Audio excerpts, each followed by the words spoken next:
બનાસકાંઠામાં સાંસદ ખેલ મહોત્સવનો પ્રારંભ થયો છે। આ પ્રસંગે કેન્દ્રીય મંત્રી મનસુખ માંડવિયા ઉપસ્થિત રહ્યા હતા। બનાસકાંઠાને સાંસદ ખેલ મહોત્સવની પસંદગી કરવા બદલ કેન્દ્રીય મંત્રીએ ભાજપ રાષ્ટ્રીય અધ્યક્ષ જેપી નડ્ડાનો આભાર વ્યક્ત કર્યો હતો।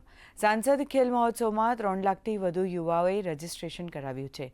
કેન્દ્રીય મંત્રીએ કહ્યું, મેદાનમાં ઉતરનાર ખેલાડી ક્યારેય હારતો નથી। તે કાં તો જીતે છે, કાં તો તે શીખે છે। સ્પોર્ટ્સમાં દેશ આગળ વધે તે માટે સરકાર અને ભારતીય ખેલ મંત્રાલય સતત પ્રયાસ કરી રહ્યું છે। બનાસકાંઠા જિલ્લાની અંદર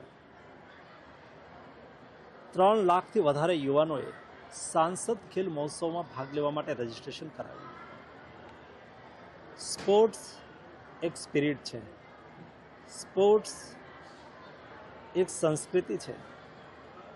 રમતગમતના મેદાનમાં ઉતારનાર ખેલાડી ક્યારેય હારતો નથી। એ જીતે છે અથવા શીખે છે। જ્યારે વ્યક્તિ રમતના મેદાનની અંદર વિજેતા થાય છે ત્યારે એ પોતે કેવલ વિજેતા નથી થતો, પરંતુ એમનું વિજેતા થવું રાષ્ટ્રીય અને આંતરરાષ્ટ્રીય ક્ષેત્રે વિજેતા ખેલાડીનું ગૌરવ એમના પરિવાર સહિત સમગ્ર રાજ્ય અને દેશ લેતો હોય છે।